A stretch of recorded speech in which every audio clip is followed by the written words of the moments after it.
Jacques Lemoine's closest friend in the village is Chu Yao, one of the village elders and the valley's most successful shaman. The shaman is the man who cures both illness and disturbed minds. On this occasion, he's trying to placate the evil spirits which are giving Senkao, his son, bad dreams. Senkao dreamt that the river rose, flooded, and drowned his children. Chu Yao is calling his troop of auxiliary spirits to assemble at his altar to help drive away the nightmares.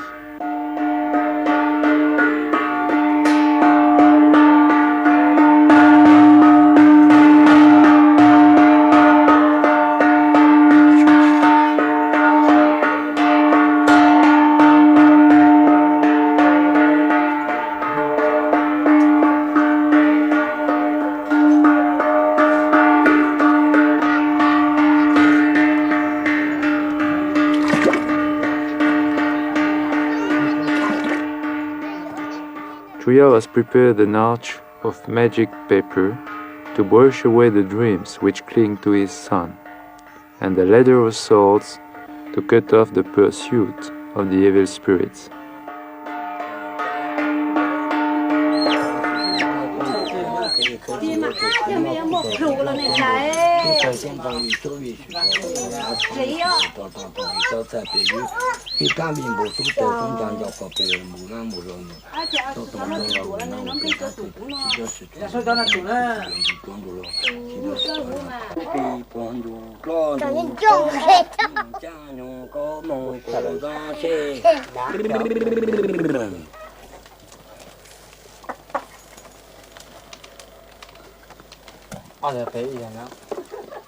When a disease is not attributed to the spirits, the monks seek the aid of drugs, Western or traditional.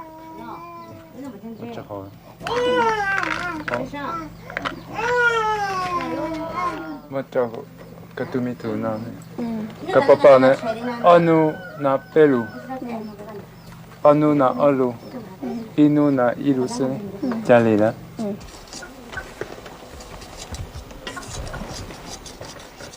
One of the traditional drugs is opium. It's not only a medicine for the monk, they smoke it for pleasure. It's also an important way of making money with the lowlanders.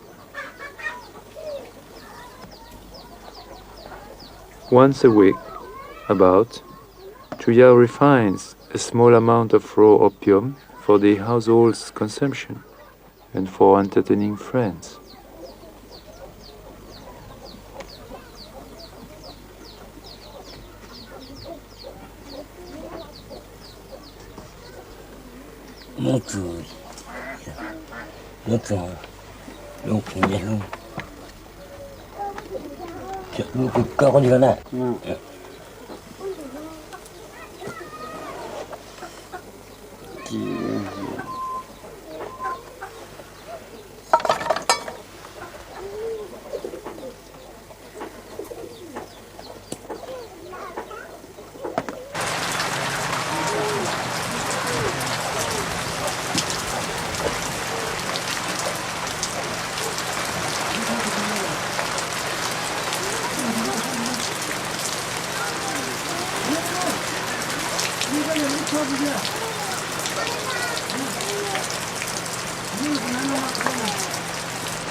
With the first rains of the wet season, work in the fields begins. In the hills,